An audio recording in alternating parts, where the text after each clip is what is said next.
welcome back to the Genuinely Care About You podcast.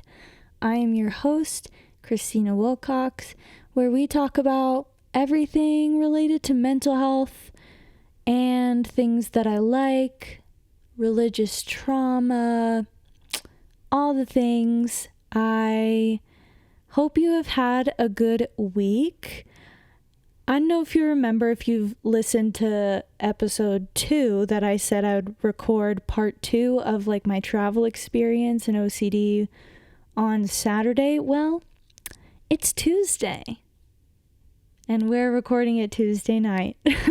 So it didn't really go exactly to plan, but that's totally fine.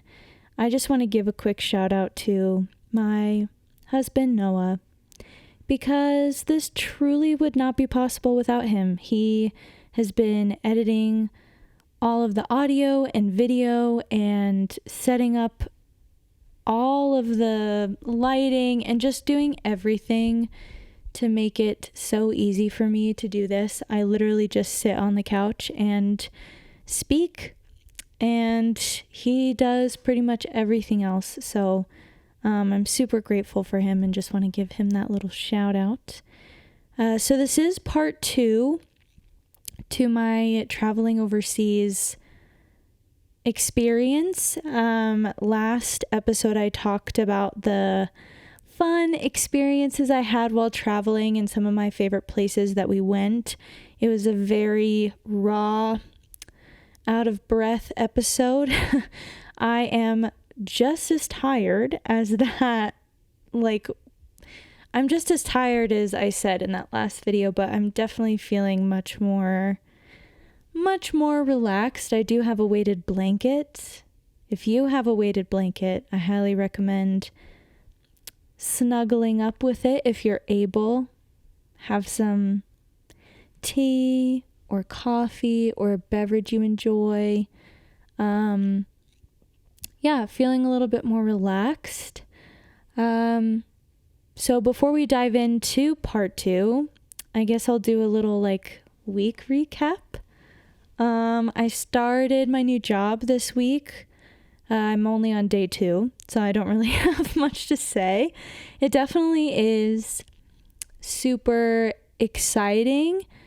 I think this is it feels like the most big girl job I've had, which is interesting. But it's just hard transitioning to a new job. I think I'm someone who really struggles with change. And when I got laid off very unexpectedly in November, that was very hard for me to process. And then kind of being, for the most part, unemployed besides a couple little things throughout the holidays and into January, I got used to, I feel like I had 1 week where I had a routine I was used to, and now I'm starting something different, and it's really difficult for me to adjust. It sits in my body in a very tense way, but we are making it. Again, weighted blanket time, self-care. Noah and I played Mario Kart last night for a while, which I'm not sure if that was self-care because I got so mad while playing. But I had fun. It's like a fun mad, you know? And then hopefully after this, since we'll have more time in between recording and editing, because last week again we just did it all on Thursday, hopefully tonight we'll just get to relax and be together and maybe watch a show or something. But besides that, I'm trying to think if there's anything else notable that happened. Not notable, but it's really cold in Colorado at the moment, especially in the Denver area that we are in. It was negative 10 or 4 the other day. The low today was 3. It's gonna slowly start warming up, but since our 3 years of living here, this has definitely been the coldest. And I've been leaning into all the hygge practices to get me through. Poor Moose, when I don't know if you can hear the plane, I guess, the plane that's going by. When he goes outside and it's this cold, we put him in his little hoodie and his feet get so uncomfortable that he'll just start like walking on 3 legs or 2 legs because he's just or he'll just like sit down in the snow and look up at us like, why? Save me. So I'm looking forward to even just like warmer winter temperatures so that we can go on walks and just exist a little more comfortably. But I think, had I finished A Man Called Ove in the last episode, or did I say I was close to finishing it? Because I think I did finish it after I filmed that. Okay. A Man Called Ove wrecked me. I have not wept after reading a book as hard as I did. I don't know if I've ever cried that hard after reading a book. My God. Like, oh, again, I posted all of this, I think, on my Instagram story. I just whoever decided to cast Tom Hanks as Ove or Otto in the film adaptation just knew, man, it's good casting. It's offensive casting. It's so good. I'm waiting for the movie to be available on some streaming platform because I would like to be under my weighted blanket while watching it because I know I'm going to sob. It just, man, I feel like I still need to process everything it made me feel. It just was incredible. Like, it's definitely look up trigger warnings before reading it because there's a lot of upsetting language and themes. But man, that book made me feel. It's going to stick with me. The story's going to stick with me for a while. Maybe not even the story. I don't know. It's just such a beautiful display of how community can literally change the trajectory of your life. It's so beautiful. So beautiful. Okay, I think with that, I'm gonna head into talking about what it was like to travel with OCD.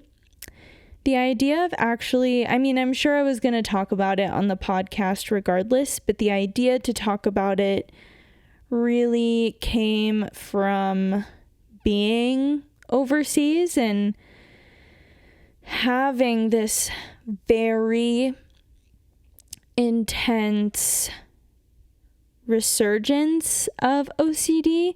It's hard to talk about. I don't know what to call them. I guess those perhaps maybe with OCD or a similar mental illness can relate. Whenever I talk about OCD getting really bad, I don't know what to call it because it's never easy. Like when I live my life, OCD is never easy. It's never not happening. But sometimes it's just really bad and it makes it very difficult to function as a human. And though I knew, obviously when I was going on this trip, I knew that I was still a person that had OCD and ADHD, and I knew traveling overseas wasn't gonna be easy, but I think I always envisioned myself going to Europe without OCD. A me that existed without OCD, and that if I went to Europe, it just would disappear while I was there, which is a weird thing to admit that I secretly thought in my head. But yeah, I guess even before we get further, I will put a little trigger warning that I will be talking about my full experience with OCD, and I will try not to get too detailed, but I also want to be pretty honest about what I experienced, since a lot of people were interested in, what it's like to travel overseas with OCD. And obviously I'm speaking from my very, very subjective Christina personhood experience and not the community of people with OCD. This is solely what I experienced. I also am relatively newly diagnosed. I was diagnosed for the first time with OCD at the beginning of 2021. So I'm coming up on 2 years of knowing that I have OCD, though I have had symptoms my whole life. And I definitely am going to do a podcast as well about my whole experience with getting diagnosed and how I figured out that I had OCD, all of that.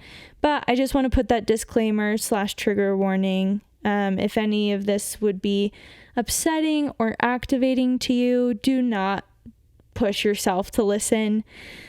I am one of those people that pushes myself to listen too much to things that I'm really maybe not ready for, or it's just too hard. So I just want to say that, like, you really don't have to listen if it's going to be distressing. Know your limits and know your boundaries.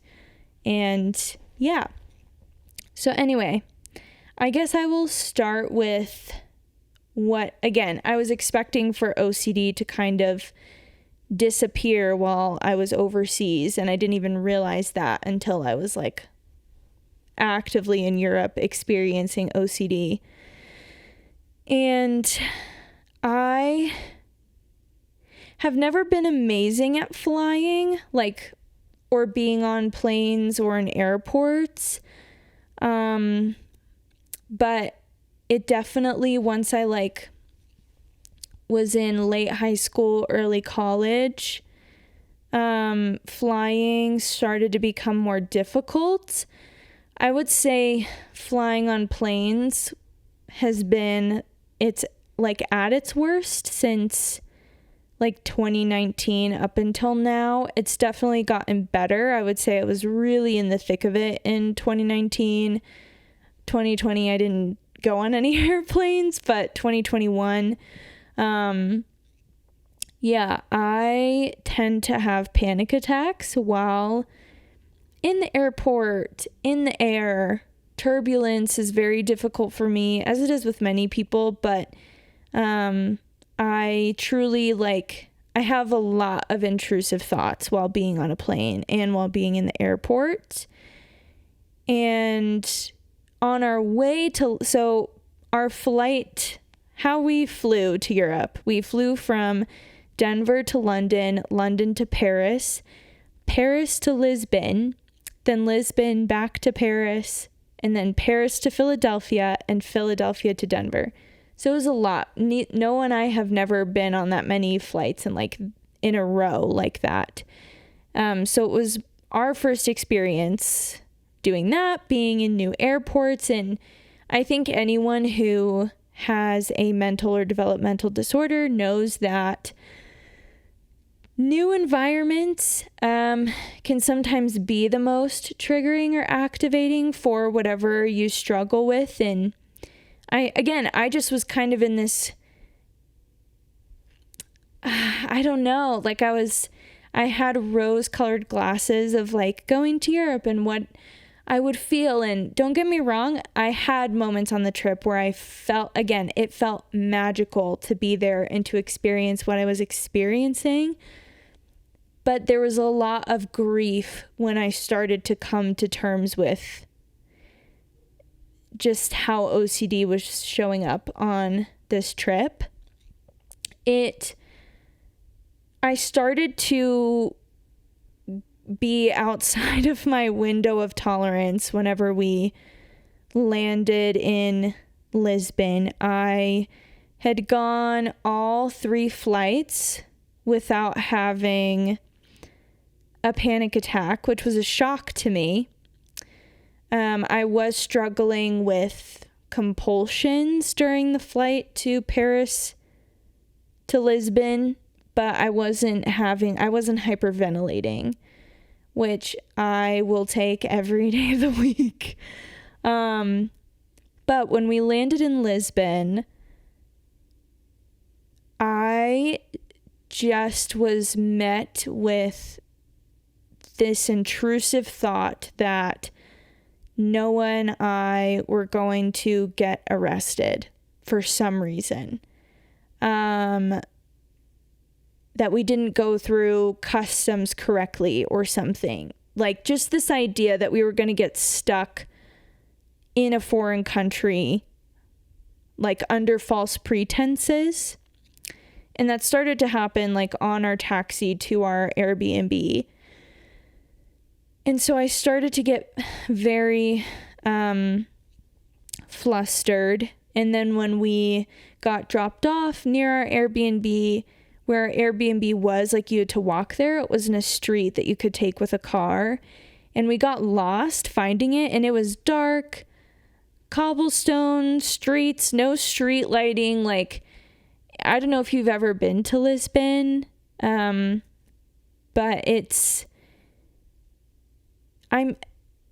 I'm sure it wasn't as sketchy as it felt. But when I was already thinking that, again, having intrusive thoughts that the police were following us or that we had committed a crime or had broken a law without knowing, and we're walking up these hills trying to find this Airbnb and getting lost, I started to panic.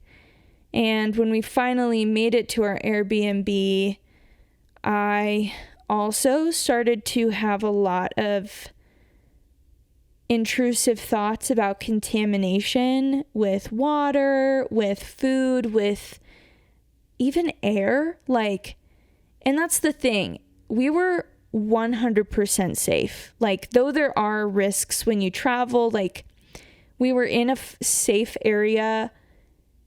Everything really was fine. And I know I don't have to explain myself in this because I'm talking about OCD, and OCD is a doubt disorder, but I just want to emphasize how painfully irrational OCD is. And by the time we were going to sleep, I was very unwell. Like, there have been very few times where I have like woken Noah up in the middle of the night because of how bad obsessions were. But I did while we were in Lisbon. I was compulsively Googling about like custom laws, people getting arrested in other countries, like Googling, just was compulsively Googling. I started to pick apart my skin. I was going to the bathroom, or like I had to pee every 3 minutes. And I just was caught in this cycle. I was starting to like shake, like literally tremble. It was awful, absolutely awful. And the following morning, another part of what made this scary is, just as a heads up, if you're ever going to Europe, definitely buy either an eSIM card or SIM card when you get there, because you won't have data if you're coming from America. Like, you have to buy a plan beforehand, which we didn't. Like, we knew, but we thought it was going to be easier, and it wasn't. I mean, it was fine, but we finally were able to have access to data. So again, like, having a navigation system or not having a navigation system for like the first maybe like 32 hours of our trip, that was also contributing to my intrusive thoughts. But the following morning we went to a breakfast place I was really looking forward to going to. I was so excited for the food, and when the food came, I took one bite and could not eat it because of the intrusive thoughts about being contaminated, getting food poisoning, getting a disease.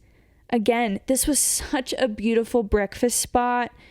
The food tasted so good. Like, this was I think this is when I started to get very, like, freaked out by how bad OCD was getting or was appearing on this trip. It's even hard to talk about, guys. Like, I'm not gonna lie. It's difficult to talk about. It's really hard to talk about. And even as I'm recounting it, it's hard not to get stuck in my brain. But I started to get very freaked out because this was the first time where I was fully nauseated to the point of, like, wanting to vomit because of the fear of contamination. Like, I could not, and I'm not someone who, like, doesn't eat their food unless it's like a food aversion. For the most part, I will, like, eat stuff I love, again, because this was like food I was looking forward to and I had wanted to try and whatever. They were safe foods for me as well. And even Noah was like, oh my gosh, I can't believe that. Like, it just was shocking that I couldn't even get myself to eat my food because of how distressing my obsessions were. And it got to the point where I ended up texting my therapist because I just could not get unstuck by myself. And that is also when I decided to post about what I was experiencing in part on my stories, my Instagram stories, because I felt so alone. Oof, sorry. I'm hoping I'm not going to get too emotional, but it is difficult to talk about because as so many of you as well responded, which can I just say that I had, I think about 200 plus people respond to those stories with their own experiences, either about a loved one who has OCD or because they have OCD themselves. And it literally brought me to tears because I felt so alone. And as many of you also related to or empathized with, when you are dealing with that kind of, when you're dealing with mental illness, it affects you, but it affects the people around you as well. And I just felt so ashamed and guilty to be in this much distress on a trip that Noah and I had hoped for, prayed for, saved for a long time. And yeah, so I texted my therapist. I shared a little bit on my Instagram stories about it. And I started to feel a lot better towards the end of our second day in Lisbon. And I felt pretty good. I felt really good in Paris for some reason. But OCD was still just as strong in Paris. Like, my compulsions were really bad in Paris, but they were like, it's a weird situation when your compulsion disguises itself as like helping you, because I was obsessed with speaking French correctly. And I was like constantly Googling phrases, Googling pronunciation. Like, we have to go into this restaurant the right way. We have to speak this in the right way. And again, like, it is totally normal to go to a foreign country and want to learn the language and be respectful. But to the extent that I was like, again, it's just OCD. It is a cycle you get stuck in, and it's not it feels out of your control. And when I felt like I could have possibly offended someone, or like I wasn't sure, like I was still in a lot of distress in Paris, but it really disguised itself as like, I'm just concerned about being respectful. I didn't have the fear of contamination as much in Paris, but I definitely still had the fear that we were being followed by the police or by the FBI. Again, it's just a lot. But on the way home, on the flight from Paris to Philadelphia, I ended up having, I think, 3 panic attacks on the plane. And I had 1 or 2 on the plane ride from Philly to Denver.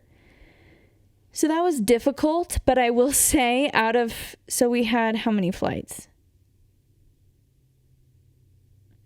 Out of like 6 or 7 flights, only having like 5 panic attacks spread across those is pretty good for me. So I'm counting it as a win. Also in Lisbon, I ate a rotisserie chicken, which if you follow me, you know that my relationship with rotisserie chicken. I have never been able to eat rotisserie chicken, roast chicken, like meat disgusts me. Even though I eat some of it, like it's just I don't know if it's completely OCD related or if it also has to do with sensory stuff, but it has always been like a huge food aversion for me. But this chicken was so good that I ate most of it. I was able to eat it until like my knife hit a bone, and then I was like, I'm out. That was it for me, but I did it. That's like again, I've never been able to do that. In my entire 25 years of living, I have never been able to eat a roast chicken. So not only did I eat a roast chicken, but I was in a different country overseas eating a roast chicken. It's such a huge win. Such a huge win. And though this is a little like back and forth, I wanted to touch on in Lisbon because there also is an aspect of living with a mental or developmental disorder where you just have to laugh at yourself and laugh with what's going on, because sometimes there just isn't another way to cope. So as I mentioned, I was struggling a lot with the fear of being contaminated.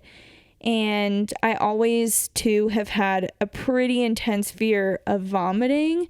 It's not as bad anymore because I got really sick last year. And so I think I kind of like had exposure response therapy with my experience of being sick. But I used to have, I would do anything not to vomit. Like no. Even still, it's not the best. Not that anyone enjoys, like, I just have never been, my friend Megan always, I forgot where she heard it, but she told me, like, either you are a family that says go throw up, or you're a family that says go to the bathroom. And I was a go to the bathroom family, if you catch my drift. But anyway, never have been a fan of, always have been afraid of throwing up. While we were in Lisbon, we were at this restaurant, and as we were sitting there, all of a sudden, I just kind of like hear this really weird muffled noise, and then it got louder until Noah and I realized that there is someone in like the restaurant bathroom, like violently vomiting. To the point where the wait staff goes to the bathroom and they're like, "Sir, are you okay?" This man like comes out of the bathroom and he's like shaking and he like goes and sits in a booth. An ambulance comes. They're like literally giving him treatment in the restaurant. And Noah and I looked at each other, and I couldn't help but feel a little amused, because at that point I literally was like, for real? For real? Really? Can I not have any moments of peace? Anyway, but it ended up being funny. I survived, and I believe the man survived as well. And also, on the plane ride from Paris to Philadelphia, there was also a woman who vomited on the plane a couple of times. And again, it was just like, I'm already having a panic attack. For real? But in a humorous way. Like, again, sometimes you do just have to laugh with what you struggle with, because, you know, it is what it is sometimes. But I did want to answer a couple of questions I got as well about my experience with OCD while traveling. Some of which I might have already talked about. Yeah, someone asked how I do in airports. I struggle in airports. It's kind of a hit or miss. Sometimes I love the feeling of being in the airport. Specifically, I like being early to the gate, and I'm like getting a little coffee, and I'm sitting waiting to board, playing my little video game. That's very enjoyable to me. The rest of it is pretty not like a sensory nightmare for me. It's really difficult. I have learned that having noise canceling headphones for the plane and for the airport is very helpful for me. I make sure to, again, just like really, I guess, treat myself once I've gotten to the place where I need to board. But yeah, it's definitely, I have a lot of intrusive thoughts in the airport, and it can be very distressing. I learned this trip, again, that noise canceling headphones are pretty game changing for me, and I will not be traveling without them. After having them on this trip, it really made airports much more survivable. And again, I feel like I may not struggle as much as other people in airports. I feel like I struggle more on planes. Planes are very difficult for me because of everything that I said. I also think I get like, I guess it's claustrophobic maybe, but I really don't like being on planes. I really don't like it. I don't like the feeling of being on the plane. I don't like feeling like I can't leave whenever I want. It's a very distressing experience, and it ebbs and flows. Having noise canceling headphones was super helpful for me. What moment in dealing with your OCD made you proud? I, again, was super proud that I had that chicken. It literally is huge. It was a very huge accomplishment for me, and showed, I think, even the fact that I was able to go to Europe, that I was able to go on all of these plane rides, that I was able to experience France and Portugal. And though there were really difficult moments, I really enjoyed myself. And that is something I never really thought I was going to be able to do. And so I think overall, the fact that I showed myself and proved to myself that OCD doesn't have to dictate my life.